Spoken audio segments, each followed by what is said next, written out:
주신 하나님의 말씀 사사기 말씀입니다. 9장 7절에서부터 15절 말씀이고요. 설교 제목은 사회 참여, 그리스도인은 왜 투표해야 하는가가 되겠습니다. 사람들이 요담에게 그 일을 알림해 요담이 그리 심산 꼭대기로 서서 그의 목소리를 높여 그들에게 외쳐 이르되 세겜 사람들아 내 말을 들으라. 그리하여 하나님이 너희의 말을 들으시리라. 하루는 나무들이 나가서 기름을 부어 자신들 위에 왕으로 삼으려 하여 감람나무에게 이르되 너는 우리 위에 왕이 되라 하매 감람나무가 그들에게 이르되 내게 있는 나의 기름은 하나님과 사람을 영화롭게 하나니 내가 어찌 그것을 버리고 가서 나무들 위에 우쭐대리오 한지라. 나무들이 또 무화과 나무에게 이르되 너는 와서 우리 위에 왕이 되라 하매 무화과 나무가 그들에게 이르되 나의 단 것과 나의 아름다운 열매를 내가 어찌 버리고 가서 나무들 위에 우쭐대리오 한지라. 나무들이 또 포도나무에게 이르되 너는 와서 우리 위에 왕이 되라 하매 포도나무가 그들에게 이르되 하나님과 사람을 기쁘게 하는 내 포도주를 내가 어찌 버리고 가서 나무들 위에 우쭐대리오 한지라. 이에 모든 나무가 결국 가시나무에게 이르되 너는 와서 우리 위에 왕이 되라 하매. 자, 15절 우리 함께 같이 읽습니다. 시작. 가시나무가 나무들에게 이르되 만일 너희가 참으로 내게 기름을 부어 너희 위에 왕으로 삼겠거든 와서 내 그늘에 피하라. 그리하지 않으면 불이 가시나무에서 나와서 레바논의 백향목을 살을 것이니라 하였느니라. 살아계신 하나님의 말씀입니다. 오늘은 그 유명한 그 요담의 우화를 가지고 여러분과 함께 말씀 나누고자 합니다. 지난주는 참 우리가 긴장한 한 주였습니다.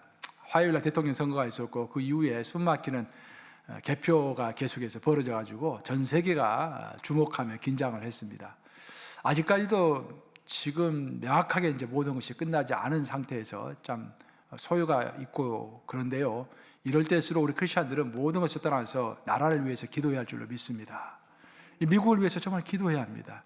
이 미국이 어떤 땅입니까? 청교도들이 와서 세워서 세계 등불로서 이제까지 역할을 했던 그런 나라가 아니겠습니까? 우리가 전 세계 공산주의자를 믿겠습니까? 사회주의자를 믿겠습니까?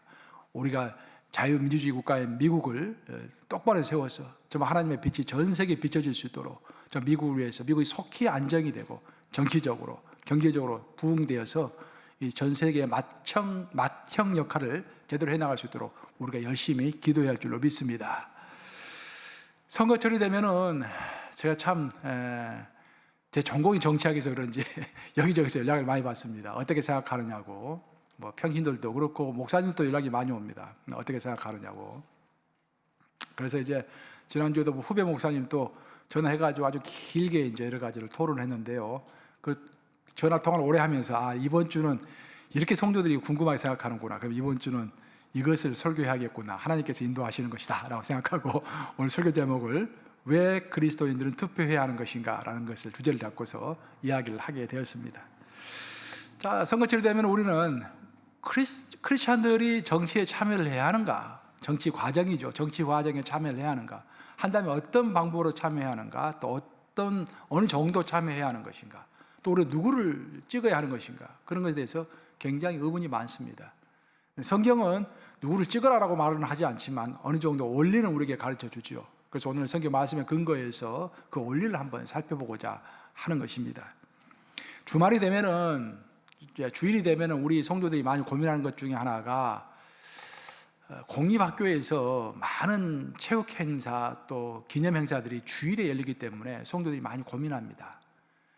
예를 들어서 아이들 체육 행사가 주일에 있으면은 교회를 가야 할 것인지 아니면 교회를 나가지 말고 주일 행사를 가야 할 것인지 저도 학부모였기 때문에 다 경험했던 바입니다. 많이 고민하게 됩니다. 더 나아가서 우리 아이들은 교회에 오면은 우리가 열심히 기도하라고 가르치죠. 근데 사실 공립학교에 가면은 공식적으로 기도하는 것이 금지되어 있습니다. 법으로 금지되어 있습니다. 그래서 아이들은 혼동스러운 거예요. 또 우리 주일학교에서는 우리 아이들에게 창조론을 가르치죠. 하나님께서 천지 창조하셨다고 창조를 가르치는데 학교 가면 아이들이 전부 다 진화론을 배웁니다. 그러면서 큰 혼동 가운데 처해 있는 것입니다.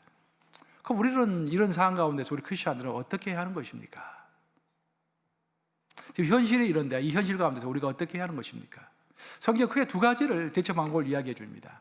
첫째는 우리가 이 세상에 빛과 소금으로 살아가는 것입니다. 세상이 뭐라고 하든지 우리는 예수님께서 가르쳐 주신 대로 빛과 소금으로 살아가는 거예요. 우리의 가치관을 가지고 살아가는 것입니다. 주일이 되면 주일을 성수하고, 또 항상 누가 뭐라 하든지 우리는 항상 기도하고, 또 누가 뭐라고 하든지 우리는 성경에서 말한 대로 하나님이 천지를 창조하셨다라는 그 믿음을 가지고 살아가는 것입니다.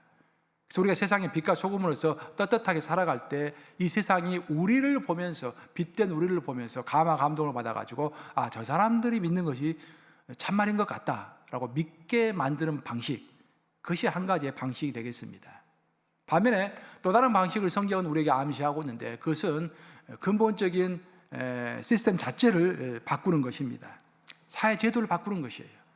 주일날 자꾸 행사를 하지 못하도록 우리가 압력 행사를 하고, 어떤 교육감을 투표하는 날이 있으면은 그 주일날 우리는 어떤 후보가 주일날 우리는 어떤 행사를, 학교 공식 행사를 하지 않겠다라고 공약을 내거는 후보가 있다고 한다면 우리는 그 후보를 찍어야겠죠. 그런 방식으로, 근본적인 것을 바꾸는 방식으로 또한 우리가 이 세상을 살아갈 수 있을 것입니다. 지난 한 세기 동안 거의 한 50년 넘게 전 세계의 복음주의자들의 지도자 역할을 했던 영국의 존 스토트 목사님이라는 분이 계십니다. 이름은 다 들어보셨을 거예요. 존 스토트 목사님 이제 별세하셨는데 한 50년 동안 전 세계의 복음주의자들의 최고 리더로서 우리를 이끌어 주셨습니다. 근데 존 스토트 목사님이 이제 그런 말씀하셨어요. 우리 기독교인들은 정치 참여를 해야 하는가 하지 말아야 하는가, 그 질문을 가지고 이렇게 답변해 주셨습니다. 어느 한 도로에 교차로가 있었어요. 차가 많이 다니는 교차로가 있었는데 그 교차로에서 자꾸 교통사고가 나는 거예요. 교차로라는 것은 말 그대로 교차가 되기 때문에 한쪽에서 파란불이 들어오면 다른 쪽은 무슨 불이 들어와야 합니까? 빨간불이 들어와가지고 차가 멈춰 서 있어야 하는데 양쪽 다 동시에 파란불이 들어오는 거예요. 그러니까 운전자들은 신호등만 바라보고 길을 가기 때문에 저쪽에서 차가 오는지도 모르고 가다가 자꾸 충돌사고가 일어나는 것입니다. 근데 그 교차로 앞에 교회가 하나 있었어요. 그 교회가 보니까 자꾸 여기서 교통사고 나니까 교통사고 날 때마다 교회 성도들이 가서 사람들 도와줘가지고 병원으로 실어갑니다. 근데 너무 교통사고가 많이 나니까 그 교회에서는 아예 헌금을 해가지고 구급차 한 대를 구입했어요. 신호등 옆에다 딱 두었습니다. 그 사고가 날 때마다 그 구급차로 그 환자들 실어가지고 병원으로 나르는 거예요. 쉽게 이야기하면 선한 사마리아인의 역할을 한 것입니다. 여러분, 선한 사마리아인들 이야기 아시죠? 예수님이 말씀해 주셨는데 엠마오로 가는 선한 사마리아인이 있었습니다. 그런데 길을 가다가 강도를 만나가지고 신음하고 있는 사람을 발견한 거예요. 하자 그는 그를 지나치지 아니하고 그 사람을 여관으로 실어다가 갖다 줘서 치료해 주었다라는 그런 이야기죠. 그러니까 그 교차로 앞에 있었던 교회는 계속해서 선한 사마리아의 역할을 계속해서 했던 거예요. 하지만 그렇게 교회에서 열심히 도와주고 헌금하고 거기다가 그냥 구급차까지 두었음에도 불구하고 교통사고는 계속 일어나는 것입니다. 왜 그럴까요? 신호등 시스템이 바뀌지 않았기 때문인 거예요. 그러면 존 스토트 목사님이 하신 이야기는 뭐냐면은 교회의 역할은 선한 사마리아인들처럼 사고가 났을 때 약한 자들, 불우한 자들 도와주는 것도 우리의 역할이지만 동시에 그 사고를 자꾸 일으키고 있는 그 시스템 자체를 바꾸는 것, 신호등을 바꾸는 것, 그 자체도 우리 크리스천의 역할이다. 그렇게 하면서 그 유명한 말, 우리 복음주의자들은 복음을 전파하는 것과 사회 참여, 이것은 신앙생활의 양대 두 축이다. 두 개의 수레바퀴다. 라는 그런 이야기를 해 주셨죠. 참 공감 가는 말입니다. 오늘 본문도 사실 그런 비슷한 이야기라고 할 수 있겠습니다. 제가 오늘 본문으로서 사사기 9장 이야기를 지금 내가 여러분들에게 제시하고 있는데, 사사기 9장의 백그라운드는 그런 이야기입니다. 여러분들 잘 아시는 기드온의 이야기입니다. 기드온 하면 뭐가 생각납니까? 기드온의 300용사가 생각나죠? 기드온이 죄송합니다. 원래는 그 겁이 많은 사람이었는데 하나님의 이제 인도하심으로 300용사를 데리고 큰 전가를 세웠습니다. 그리고 그 나라에 이제 사사가 되어가지고 40년 동안, 무려 40년 동안 이스라엘을 통치했습니다. 그 선정을 베풀어서 아주 정치를 잘했어요. 근데 기드온이 모든 면에서 뛰어났는데 딱 한 가지 실수를 했습니다. 그래서 뭐냐면 너무나 많은 부인을 두었습니다. 성경은 항상 왕들에게 두 가지를 조심하라고 그랬죠. 말을 많이 두지 말라, 부인을 많이 두지 말라. 두 가지를 항상 조심하라고 그랬는데 사실 다윗도 그 두 가지에서 걸렸죠. 결국 말을 많이 두지 말라는 이야기는 하나님 외에 군대를 의지하는 거예요. 말이라는 것은 군대를 상징합니다. 하나님을 의지하지 군대를 의지하지 말라. 하나님을 의지하지 사람을 의지하지 말라. 그런 말이에요. 근데 정치를 하는 사람들은 꼭 사람을 의지해요. 나중에 가다 보면은. 그래서 이제 하나님의 징계를 받게 되는 것이죠. 뭐 목사도 마찬가지고 우리 영적인 지도자들도 마찬가지고 절대 사람을 의지하면 안 됩니다. 하나님을 의지하면서 나가야죠. 근데 이 기드온이 실수를 했는데 그래서 많은 부인을 둔 거예요. 많은 부인을 둬가지고 그 부인들에게서 무려 70명의 자녀가 생겨났습니다. 한 사람 70명의 자녀를 갖게 된 거예요.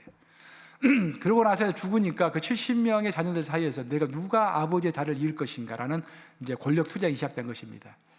그때 아비멜렉이라고 하는 아들이 있었어요. 이제 기드온의 아들 중에서 아비멜렉이라는 아들이 있었는데 첩의 소생입니다. 근데 권력력이 대단했어요. 근데 아비멜렉이 약사빠르게 빨리 자기의 어머니 고향인 세겜으로 갑니다. 그 세겜 사람들을 유혹해 합니다. 선동을 하는 거예요. 내가 너희의 왕이 되면 너희에게 유리하게 정치를 하겠다라고 해서 세겜 사람들이 요동을 합니다. 그리고 아비멜렉을 쫓아서 아비멜렉의 이복 형제들이죠. 70명 가까이 되는 이복 형제들을 전부 한 자리에서 죽여버립니다. 근데 그 집단으로 죽는 과정 가운데서 딱 한 명이 살아남았는데 그가 바로 기드온의 막내 아들인 요담이 그 자리를 피해가지고 용케도 살아난 것입니다. 그래서 요담은 혼자 살아서 도망을 했는데 나중에 요담이 소식을 들어보니까 아비멜렉이 이제 온 세계 사람들이 모여가지고 아비멜렉을 왕으로 추대했다라는 소식을 듣게 돼요. 요담이 너무 분노했습니다. 세상에 왕으로 삼을 사람이 없어가지고 이런 살인자를 왕으로 삼다니라고 분개해가지고 단숨에 그리심산 꼭대기로 올라가는 거예요. 그리심산 꼭대기에 올라가지고 있는 힘을 다하여 외칩니다. 그때 그 목소리가 굉장히 컸던가 봐요. 그 그리심산 꼭대기에서 외쳤는데 그 소리를 온 세계 사람들이 다 들었다라고 오늘 본문 이야기해요. 온 세계 사람들이 이제 그 소리를 들었어요. 요담이 그때 세계 사람들을 향해서 했던 이야기가 바로 오늘 본문 이야기입니다. 그 요담의 우화라고 하는 건데 우화를 이야기한 거예요. 그 우화 내용은 이런 겁니다. 숲속에 나무들이 많이 있었어요. 근데 숲속의 나무들이 하루에 회의를 합니다. 우리도 왕을 하나 뽑자. 왕이 있으면 우리가 좀 그 왕 때문에 편안할 거 아니냐. 그래서 왕을 뽑기로 결정을 했어요. 그 제일 먼저 찾아간 나무가 인품이 뛰어난 감람나무를 찾아갔습니다. 감람나무 하면 아무래도 좀 인품이 뛰어난 것처럼 느껴지잖아요. 그 감람나무에게 찾아가지고 우리의 왕이 되어 주시옵소서라고 이야기합니다. 감람나무가 그렇게 답변해요. 나는 특별하게 하나님의 영광을 위해서 존재하는 나무인데 네가 어찌 정치에 참여하겠느냐. 그런 거 하기 싫다라고 이야기를 해요. 그래서 나무들은 할 수 없이 그 다음으로 이제 좀 그럴싸한 나무인 무화과나무를 찾아갑니다. 무화과나무를 찾아가지고 우리의 왕이 되어 주시옵소서라고 이야기해요. 무화과나무는 그런 이야기를 합니다. 나는 맛있는 실과 맛있는 과일을 만들어내는 것이 내 인생 목적이기 때문에 뭐 왕이 되고 정치하고 그런 관심이 없다라고 이야기해요. 그래서 할 수 없이 그 나무들이 이제 포도나무를 찾아갑니다. 근데 포도나무가 그렇게 이야기해요. 내 목표는 포도주, 그 포도주를 맛있는 포도주를 만들어 가지고 그것을 하나님과 또 사람들에게 즐길 수 있는 그런 포도주를 제공하는 것, 그것이 내 인생의 목적이기 때문에 나는 정치도 싫고 왕이 되는 것도 싫다라고 이야기를 해요. 다 왕을 하지 않겠다 하는 거예요. 전부 정치를 하지 않겠다고 하는 것입니다. 그래서 그 나무들이 마지막 찾아간 나무가 무슨 나무였다? 가시나무. 콕콕 찌르는 가시나무를 찾아가게 된 거예요. 가시나무를 찾아가지고 우리의 왕이 되어 주시옵소서라고 이야기하니까 가시나무는 기다렸다는 뜻이 물론 내가 너의 왕이 되지 하고 왕이 되어가지고 많이 괴롭혔다라는 그런 이야기인 것입니다. 그럼 이 이야기가 상징하는 게 무엇이냐? 이야기가 상징하는 게 무엇이냐? 오늘날에도 감람나무, 무화과나무, 포도나무 같은 생각을 하는 사람들이 참 많다라는 것입니다. 정치는 나와 무관한 것이다. 정치는 정치이고 믿음은 믿음이다 라고 생각하는 사람들이 참 많다라는 것입니다. 그것을 바로 정치의 무관심이라고 이야기할 수 있는 것이죠. 그 정치적 무관심 때문에 엉뚱한 가시나무와 같은 사람들이 우리의 정치 지도자가 될 수가 있는 것입니다. 그리고 우리가 온 나라가 힘들 수가 있는 것이에요. 바로 그래서 우리는 크리스천들은 가장 기본적으로 이 세상이 어떻게 돌아가는지를 항상 관심을 가져야 합니다. 왜냐하면 우리는 세상 속에서 빛이기 때문입니다. 그냥 빛이 아니라 세상에서의 빛이에요. 세상에서 빛이 되려고 한다면 세상이 어떻게 돌아가는지를 알아야 할 거 아닙니까? 사실 미국의 정치를 공부해 보면은요, 저도 이제 유학을 와가지고 미국 정치를 공부했는데 한때는 미국 정치를 보면은요, 제가 미국 와서 깜짝 놀란 사실은 뭐냐면은 미국의 대통령 선거를 분석하려면은 반드시 미국의 이제 복음주의자들의 표의 성향에 대해서 공부를 해야 합니다. 왜냐, 그만큼 복음주의자들이 미국 대통령 선거에 영향을 많이 미치고 있는 거예요. 미국은 이미 복음주의자들이 미국 정치에 많이 참여를 하고 있습니다. 특히 백인들이 많이 참여를 하고 있습니다. 미국 역사를 간단하게 여러분들에게 소개를 하면은, 이제 미국이 처음에는 개신교 국가였지 않습니까? 청교도들이 와서 세운 나라였어요. 그래서 한때 한 100여 년 동안 뭐 별 무리 없이 개신교의 정신이 충만했던 그런 나라입니다. 근데 시간이 지나면서 아일랜드를 비롯해서 저 유럽에서, 특히 아일랜드 사람들이 전부 캐톨릭 아닙니까? 캐톨릭들이 많이 이민을 온 거예요. 미국 땅에 많이 이민을 오면서 캐톨릭 세력들이 점점 융성해지기 시작했습니다. 그래서 개신교들이 긴장을 하고 있었는데, 거기다가 전 세계에서 유대인들이 전부 미국으로 몰려든 것입니다. 여러 나라에서 핍박을 받았던 이제 유대인들이 뭐 유럽뿐만 아니라 러시아, 심지어 아프리카에서도 막 유대인들이 전부 미국으로, 자유의 땅인 미국으로 몰려들기 시작했습니다. 거기에다가 철도 공사 시작되면서 많은 중국 사람들, 또 농업 이민이 시작되면서 많은 일본 사람들이 또 이렇게 몰려온 거예요. 전부 다 하나님을, 예수님을 믿지 않는 사람들입니다. 그래서 개신교들이 긴장하기 시작했어요. 그래서 자신들의 기득권을 지키기 위해서 한때 미국의 개신교도들이요, KKK라는 단체를 만들었습니다. 옛날에 보통 KKK 하면은 흑인들을 탄압하는 단체로 알고 있는데요, 그래서 한참 후에 생긴 일이고요. 원래 KKK는 개신교도들이 자기의 신앙을 지키기 위하여 비개신교도들을 린치하고 테러했던 그런 조직입니다. 그런 아픈 역사가 있었어요, 미국에서도. 그래서 그렇게라도 해서 이민자들을 막고 미국의 신앙을 지키려고, 개신교의 신앙을 지키려고 노력했었죠. 하지만 그게 안 되죠. 계속해서 캐톨릭 성도들 몰려들고 유대인들 몰려들고 막 모슬렘 세력들도 몰려들고 미국이 혼동스럽게 진행이 되기 시작했습니다. 특별히 미국이 1900년대 초를 지나면서 상업주의가 미국을 충만하게 아주 지배했고요. 과학이 굉장히 발달하면서 미국의 상업주의, 과학주의, 이성주의가 발달하면서 신앙의 자리가 점점 좁아지기 시작했습니다. 그래서 미국의 청교도 후손들이 고민하기 시작한 거예요. 과연 우리가 어떻게 해야 우리 신앙을 지킬 수 있을 것인가? 그래서 거기서 결단을 내렸는데, 그것은 뭐냐면은 우리가 더 이상 세상과 섞이지 말자. 우리끼리 한번 해보자. 해가지고 크리스찬 스쿨을 만듭니다. 크리스찬 대학교도 만드는 거예요. 밥 존스 유니버시티, 여러분 말씀 많이 들어봤죠. 그런 대학교 대표적으로 크리스찬들이 세상과 결별해서 우리끼리 한번 살아보자고 만든 대학교예요. 크리스찬 대학들이 많이 생깁니다. 그리고 홈스쿨링을 시작하기 시작해요. 미국 홈스쿨링들이 많잖아요.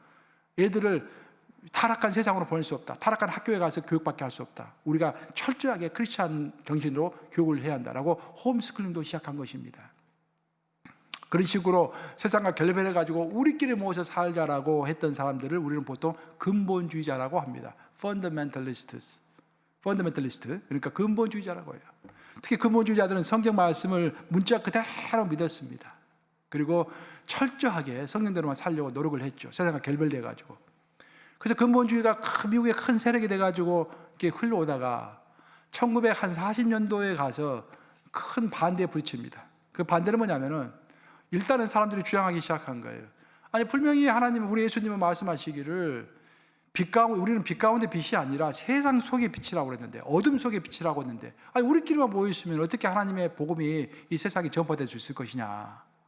우리가 세상 사람들과 함께 살아가야 거기에서 우리가 복음을 전할 수 있을 거 아니냐.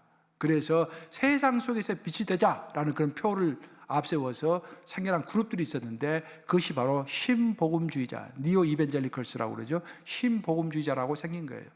그 대표적인 인물이 바로 빌리 그람 목사님이십니다.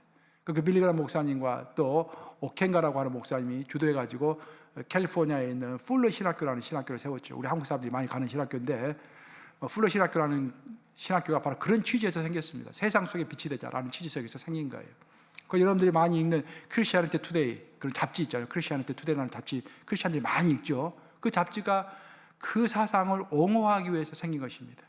그래서 미국은 크게 두 개의 부류가 생긴 거예요. 하나는 근본주의자들, 하나는 신복음주의자들. 거기에다 또 하나의 주류가 탄생하기 시작했는데, 그게 바로 자유주의자입니다. 자유주의자는 주로 신학교에 많이 있어요. 신학 교수들이 대부분 자유주의자들입니다. 자유주의자들이 주장하는 것은 뭐냐면, 성경은 하나님의 말씀이 아니라 인간이 쓴 글이다. 그래서 성경을 과학적으로 분석합니다.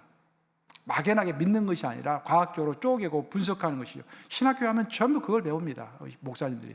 그래서 그런 말이 있죠. 신학교 가기 전에는 믿음이 충만했는데 신학교를 졸업할 때는 믿음이 다 떨어져서 졸업한다고. 그리고 교회에 와서 성도들에게 믿음을 배우면서 다시 믿음을 회복한다는 그런 말이 있습니다. 미국이 그래요. 그래서 미국의 지금 기독교를 딱 정리하면은 여러분들 세 개입니다, 세 개. 근본주의자들, 복음주의자들, 신복음주의자들, 신복음주의자들, 그리고 자유주의자들. 이 세 개로 구성되어 있는 것입니다. 이렇게 이 세 개가 이제 개신교가 이 세 개의 분파를 이루어가지고 쭉 발전을 하다가 1961년도에 큰일이 생기죠. 1961년도에 아시다시피 존 F 케네디가 대통령이 됩니다. 짧은 기간 암살을 당했기 때문에 짧은 기간 재임을 했는데 그 기간 동안에 존 F 케네디가 아주 중요한 결정을 했는데 그것이 뭐냐면 공립학교에서 공식적으로 기도를 못하도록 법률을 통과시킨 것입니다. 근본주의자들과 복음주의자들은 큰 충격이었죠. 세상에 미국이 이럴 수가 있는가. 이 청교도 정신 위에서 세워진 나라에서 기도를 못하게 하다니 이게 말이 되는 것인가. 막 붕괴했죠. 그죠? 방법이 없었어요. 왜냐하면 모든 것을 민주주의 사회에서는 모든 것을 표로 이야기하는 것이기 때문에 그게 민주주의 한다는 것이 선거를 통해서 투표를 통해서 모든 것을 결정하기 때문에 할 말이 없는 거예요. 그러다가 1977년도에 또 한번 큰일이 벌어지는데 1977년도에는 지미 카터가 대통령이었던 때 아닙니까? 지미 카터는 원래는 남침내교에 아주 믿음이 충만하신 분이세요. 그런데 이제 이번에 민주당이었기 때문에 낙태 문제가 이슈가 되었습니다. 그 낙태 문제로 크게 정치권을 다투었던 것입니다. 프로-라이프, 프로-초이스. 낙태를 찬성해야 하느냐 말해야 하느냐. 아주 어마어마한 소용돌이 속에 온 나라가 휘청거렸습니다. 뭐 오늘날까지도 그렇죠. 오늘날까지도 지금 낙태 이슈가 큰 이슈죠, 미국에서. 그런 와중에서 점점 복음주의자들과 신복음주의자들과 근본주의자들이 설 땅을 잃어버린 거예요. 그래서 더는 안 되겠다 이렇게 놔뒀다가는 미국이 완전히 이상한 나라가 되어버리겠다라고 해가지고 그때부터 들고 일어서기 시작한 것입니다.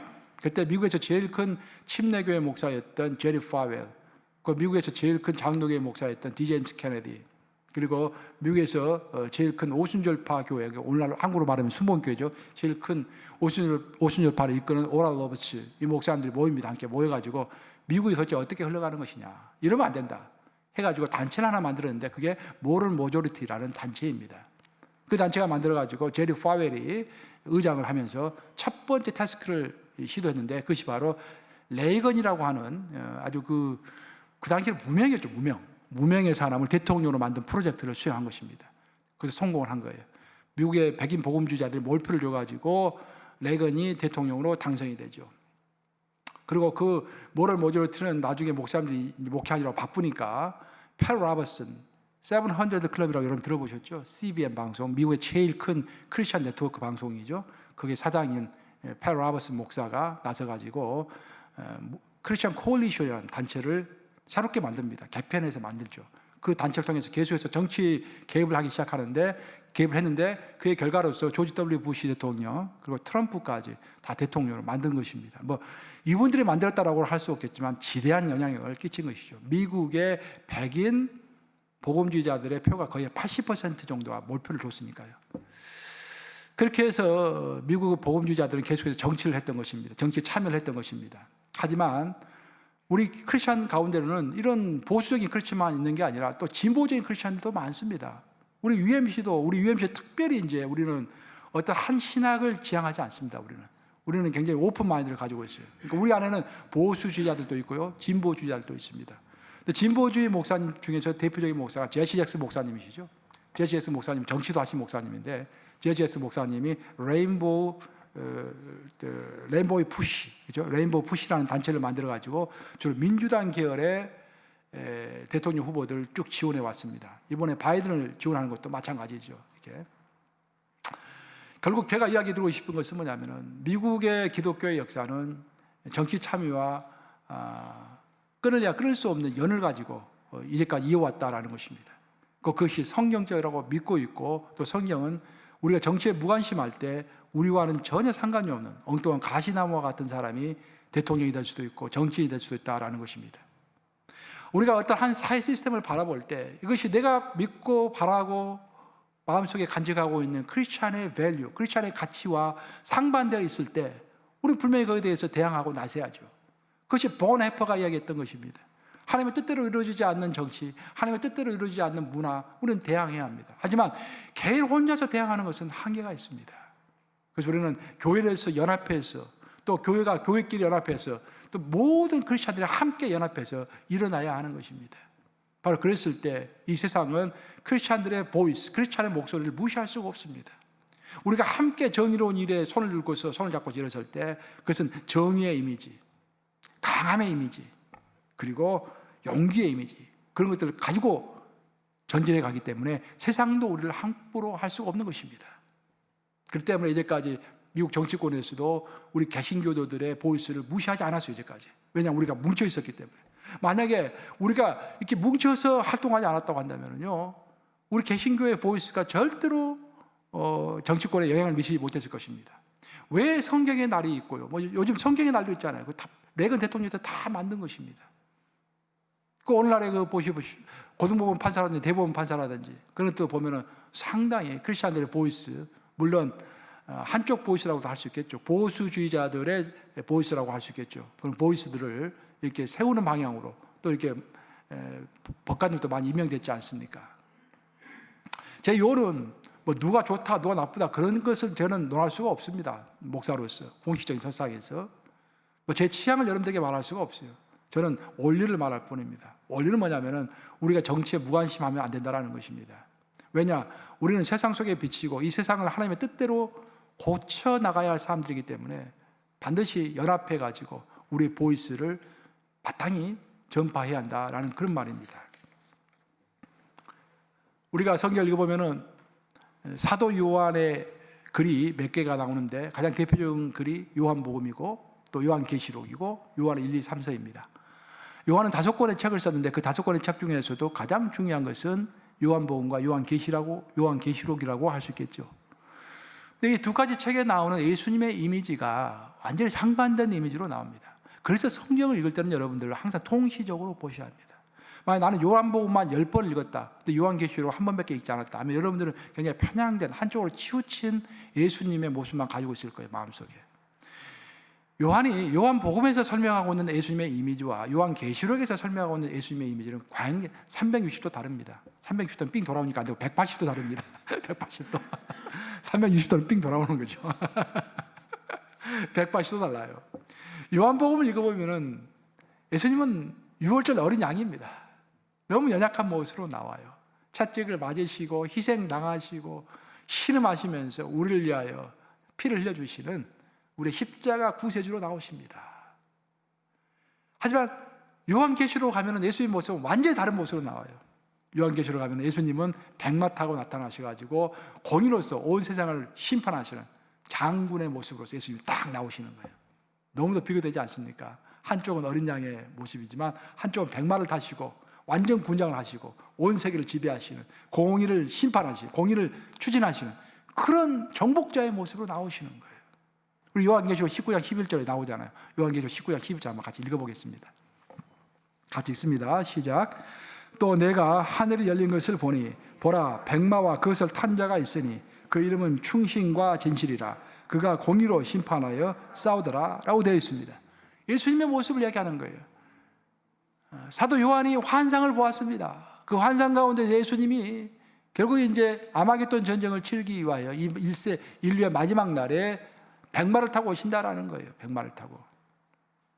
그 백마를 타고 오신 이유가 뭐냐면은 공의로서 이 세상을 심판하시기 위해 심판자의 모습으로 오시는 거예요. 요한복음에 나오신 초림하셨을 때 예수님의 모습은 그냥 어린 양처럼 아무런 힘도 없이 다 찔릴 거 다 찔리시고 바뀔 거 다 바뀌시고 조롱과 모독 다 받으시는 그 모습으로 나왔어요. 하지만 요한계시록에서는 no more. 예수님은 완전히 다른 모습으로 정복자의 모습으로 나타나셔가지고 이 세상의 불의를 완전히 처단하시는 그런 모습으로 나오는 것입니다. 자, 그러면은 이 두 가지 모습을 우리는 교회로서 어떻게 받아들여야 할 것인가?